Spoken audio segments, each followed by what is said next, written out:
Have you read or heard of a book called The Master and His Emissary? I've heard of it. I haven't read it. Now, I'll try and go on a ramble and see how well I can articulate this, because I started reading it a little while ago. But essentially, it's about the two hemispheres of the brain, and about some of their subtle yet quite profound differences. Like, maybe people have heard of the layman terms of like someone's a left brain or a right brain kind of person. They see that as like creativity compared to like mathematical, scientific thinking. That's not what the book focuses on. It talks about that a little bit, but it actually goes a little bit more abstract, you could say. And it says the left hemisphere focuses in our perceptions and the way it orients our attention a lot more on like known territory, things that we already currently understand. That's one part. And how that differentiates in the right hemisphere is our right hemisphere is more associated when it comes to our perception and our attention with stuff we haven't yet explored. Novel territory, right? New objects, new scenes, new experiences.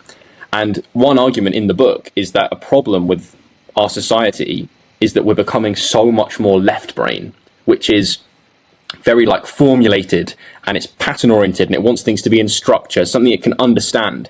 Whereas the right brain is a little bit more abstract and likes to see the bigger picture on things. It likes to put things in a wider context.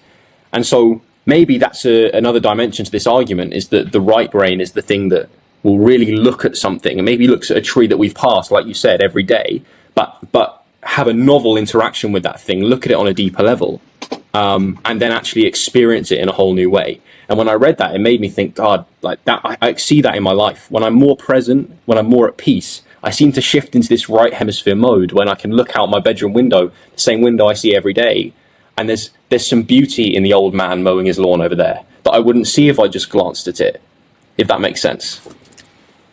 Yes.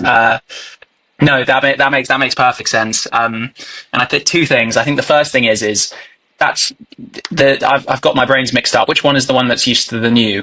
The right hemisphere. The right.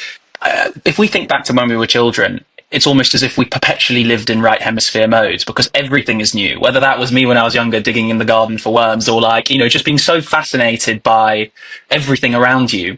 And I think it does get a bit harder as you get older. I'm not going to say as you get more conditioned, but as less stuff becomes new. And then I find that people try and look outside, whether that's extensive traveling, whether that's,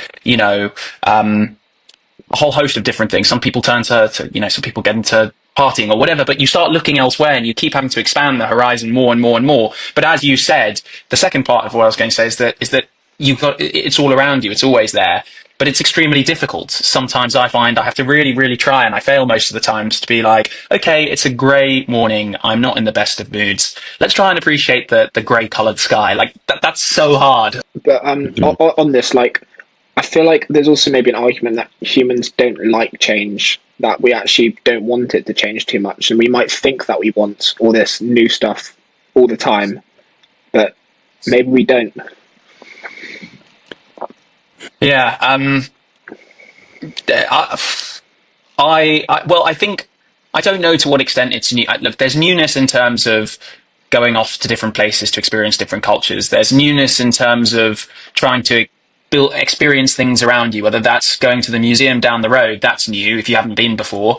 So there are different types of newness. But you're right. I think in terms of habits and behaviors, people resist change. But just thinking from my own personal life, when I don't want to change something, often the most rewarding situations come from when I do. And I think, that just speaking in terms of, it's not very, highbrow, but just pushing through fear. Like often when you are nervous or you feel fear, that's because you don't want to change how you're used to doing something, whether that's standing up in front of a room of 100 people and giving a speech, or whether that's something like, getting on a plane. That's new, but that's a good thing to confront. That's a good type of new to go out towards.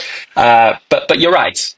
You're right. And for what it's worth, I also think there is something to be said, but for not always chasing new and being content with now. I find sometimes it's good to just be like, I'm going to have a lazy day on the sofa, turn on the football and, chill, just do nothing. That's not new. It's certainly not new. I've been doing that for years, but, yeah. Yeah, I think there's a balance point, isn't there? There's a theory that I've been thinking about and I've discussed with Jacob in the past, and I'd be interested to see if you have any thoughts on it. But it's along these lines where you want to be on the balance point between too much change and too little change. And the way I framed it was, when you experience a flow state, whether that's like you're an athlete performing on the pitch or the court, or you're an artist and you're in the weeds of that new project, or you do cognitive work and you're truly invested in that moment. When you reach that state of flow, the reason you're there is because what you're doing is on this fine point between too easy that it's boring and that you like to stimulate your attention through something else and you get distracted, but it's not too difficult that it's beyond your area of expertise. It's like on that line where it just nudges you beyond what you're capable of, so that you are engaged in it, but you're not thrown into such deep water that you drown. And actually, like, I see that principle as like, can we live that on a life overall philosophy level?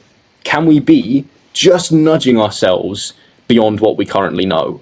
Not going and performing at the O2 and trying to say a speech in front of thousands of people, but can you actually like speak up in that office meeting when you feel like someone says something you disagree with? Or can you explore a new idea with someone you've never met before? And like, whatever that line is to you that just pushes you beyond and engages you, that's where you should live.